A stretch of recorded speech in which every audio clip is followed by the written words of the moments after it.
E aí galerinha do canal Centelha, Nostalgésio está aqui para trazer mais uma enxurrada de nostalgia para você. E já vou adiantando que neste vídeo vamos novamente relembrar algumas coisas que nós crianças raízes com toda certeza fizemos quando era criança.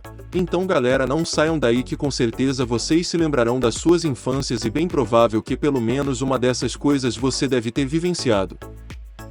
Fique até o fim, pois só quem ficar vai conseguir o selo raiz e provar que não foi uma criança Nutelinha. Então solta a vinheta e bora pro vídeo.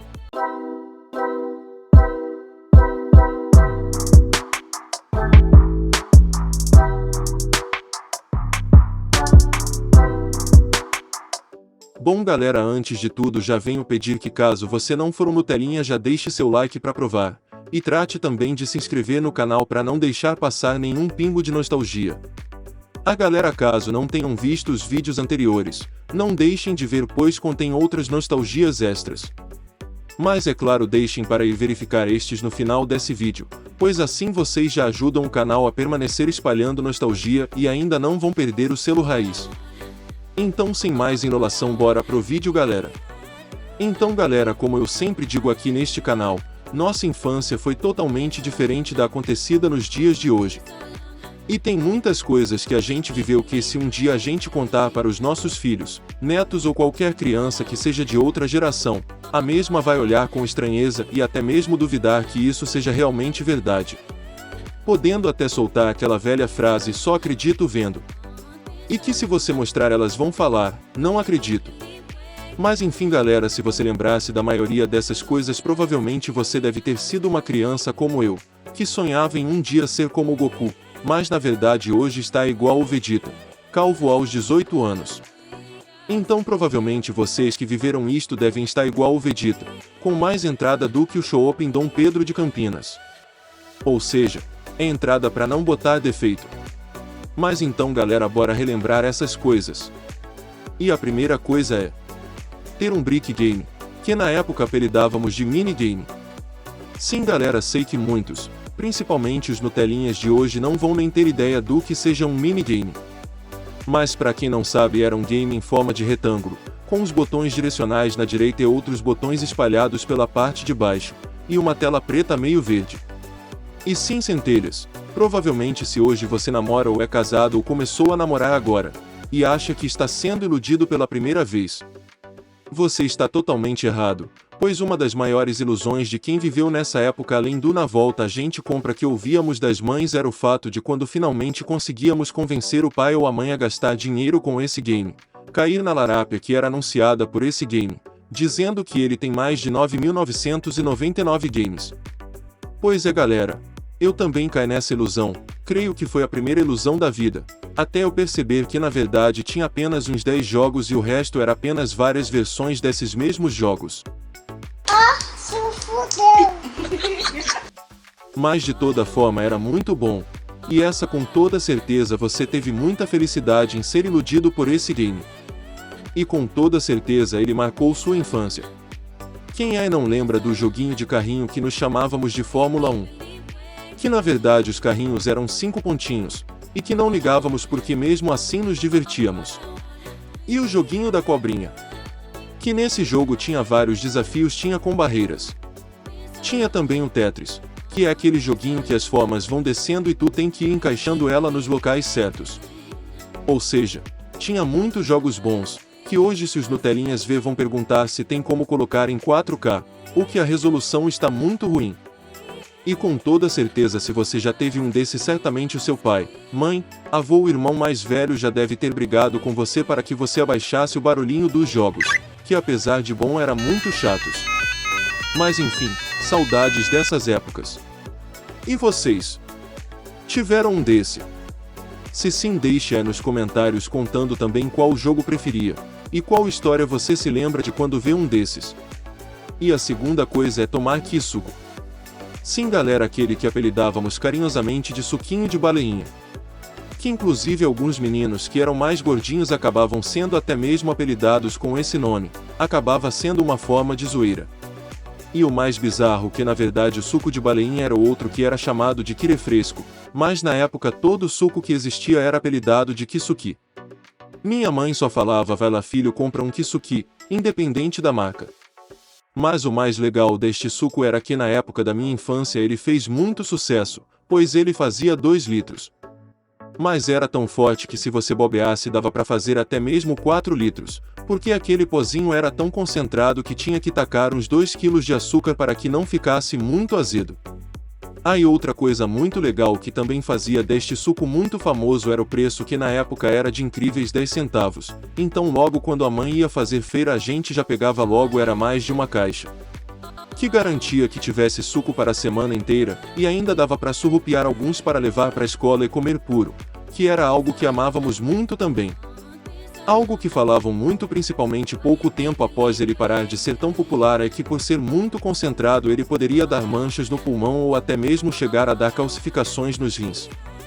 Bom, essas teorias foram fortes rumores por bons tempos, porém não há nada que de certa forma confirme ou refute essa teoria, então galera não dá pra afirmar que as pedreiras que tenho nos rins são em decorrência disso.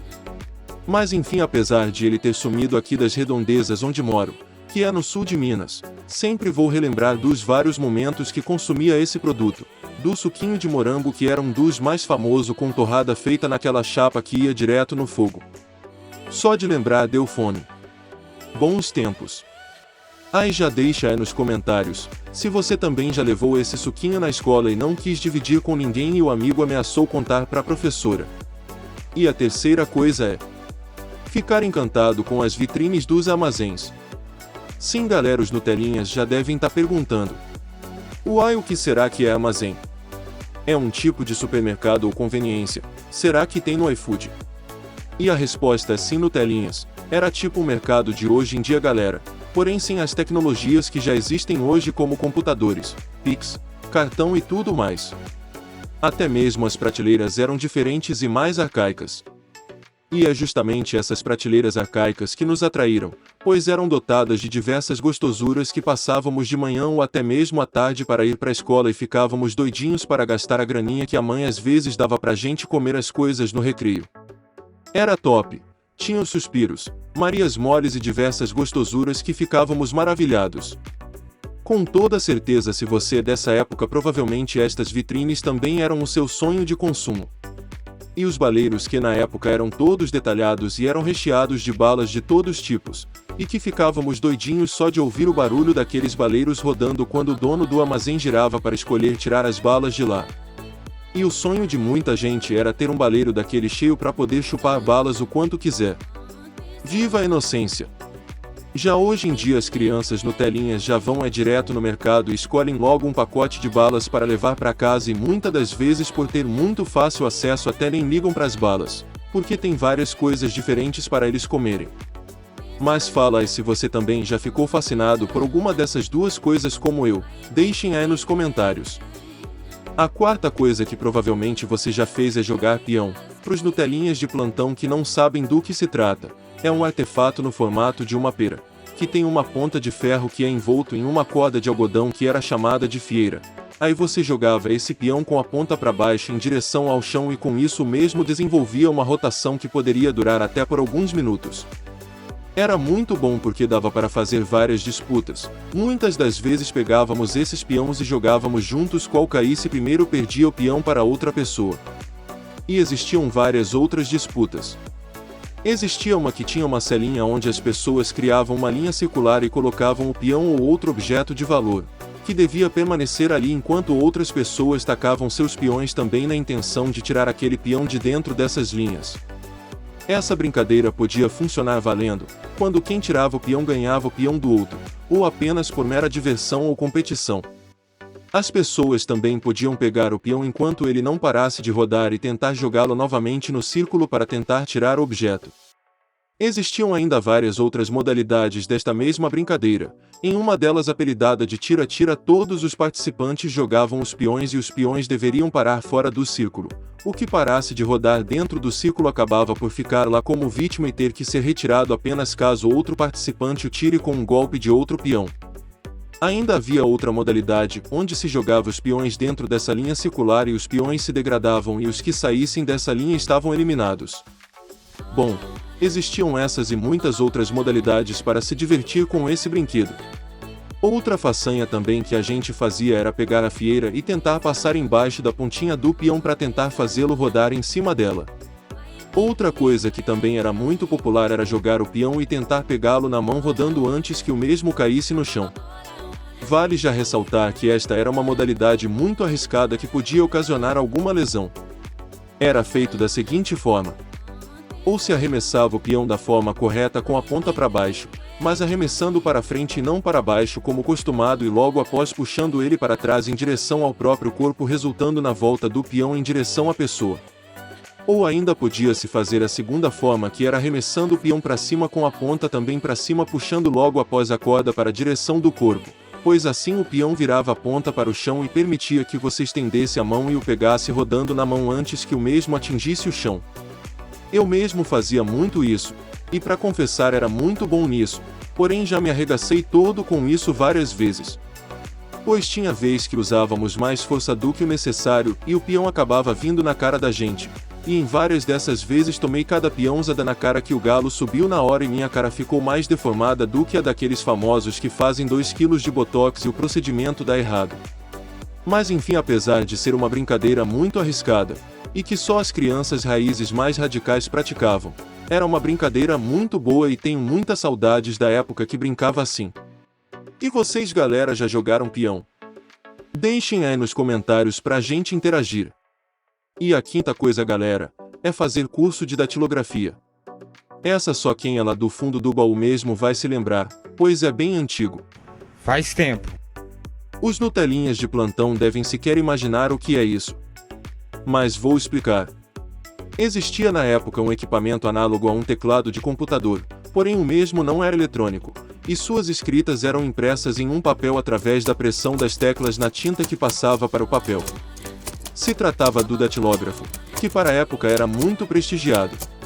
Na mecânica do datilógrafo a letra era de certa forma carimbada no papel, então logo ser um profissional da datilografia era muito sério, pois cada erro era algo que inutilizava uma folha inteira. O mais interessante é que existia uma profissão responsável por isso. Era conhecido como datilógrafo profissional, responsável por redigir ou escrever os textos, sendo eles cartas, ofícios, petições, em cartórios, escritórios e tals. O que dá para ver a responsabilidade que tinham esses profissionais.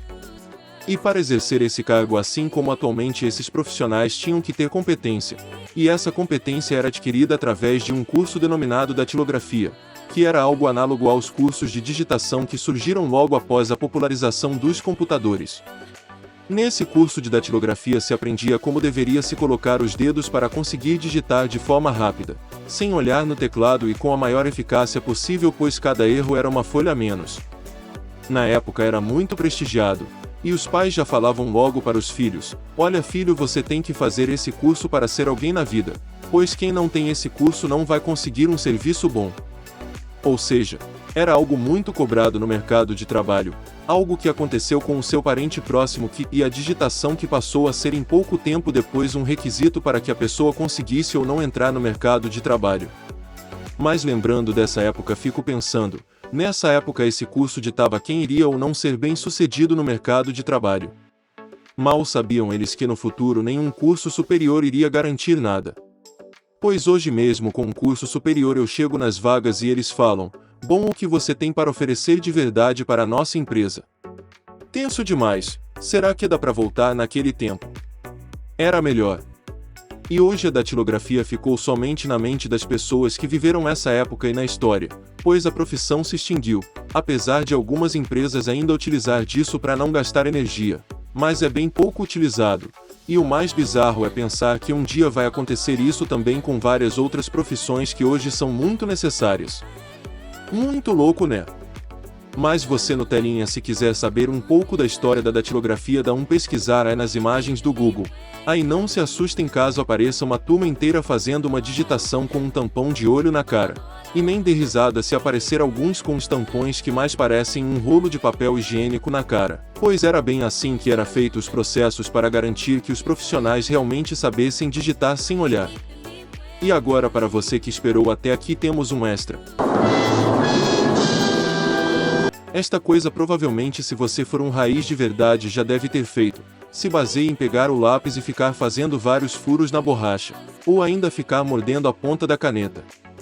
Então, se você foi um raiz de verdade, provavelmente estudou em escola pública assim como eu. E como sempre tinha que comprar aquele tanto de materiais, caneta, lápis de cor e tudo isso não durava nem um mês porque era um tal de me empresta que hora que você ia embora no primeiro dia já tava com a bolsinha faltando logo uns 10 itens. Pra se ter uma ideia, muitas vezes tínhamos que levar até cartolina e folha sulfite. E não sei a mãe de vocês, mas a minha ficava muito brava.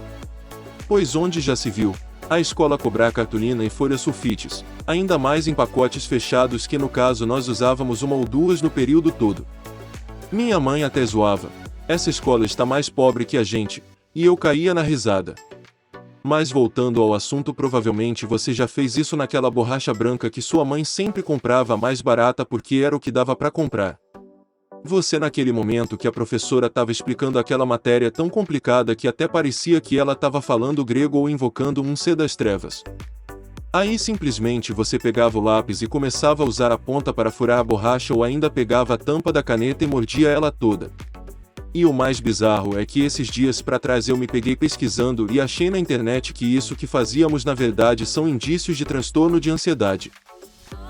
Até fiquei assustado, porque quem diria que um hábito simples que tantas pessoas já fizeram podia significar que estaríamos no início de algum transtorno. A descobri que também um outro hábito que tinha era o início de um provável transtorno. O hábito de pensar, preciso chegar naquela esquina antes do sinal abrir senão algo ruim vai acontecer. Ou ainda pensar, não posso pisar nas linhas que tem na calçada senão vai acontecer algo ruim. Particularmente eles acertaram na mosca, pois hoje sou bastante ansioso quanto às coisas. E é até por isso que já estamos na quarta parte desta série aqui no nosso canal. A ansiedade aqui é bastante presente. Mas diz aí, você já fez isso na infância? Fez algumas dessas coisas? Já sabia que elas na verdade era sinal de algum transtorno? Ou está descobrindo agora? E quanto às coisas no geral? Quais delas você viveu e que marcou sua infância? Deixei aí nos comentários pra gente prosear e interagir. As centelhas. Vou deixar para vocês aqui no card os vídeos anteriores dessa série de vídeos. Corre lá que tem mais nostalgias para você verificar e lembrar de sua infância. Corre lá que os vídeos estão top, vocês vão amar. Então galera, se você permaneceu até aqui, você já provou que não é um Nutelinha e já garantiu o selo raiz. Mas para ficar mais bonito, que tal você já entrar pro time dos raízes mais chegados? Para isso basta deixar o like caso não tenha deixado e também já se inscrever no canal, pois assim você vai fazer parte da nostalgia que é igual prestação de casa de pobre, nunca acaba. A galera, e que tal também já ativar o sininho para que você possa ficar atento a cada movimentação no canal e não perder nenhum pingo de nostalgia. Bom galerinha do canal Centelha Nostálgica, este foi o vídeo de hoje, muito obrigado e fui!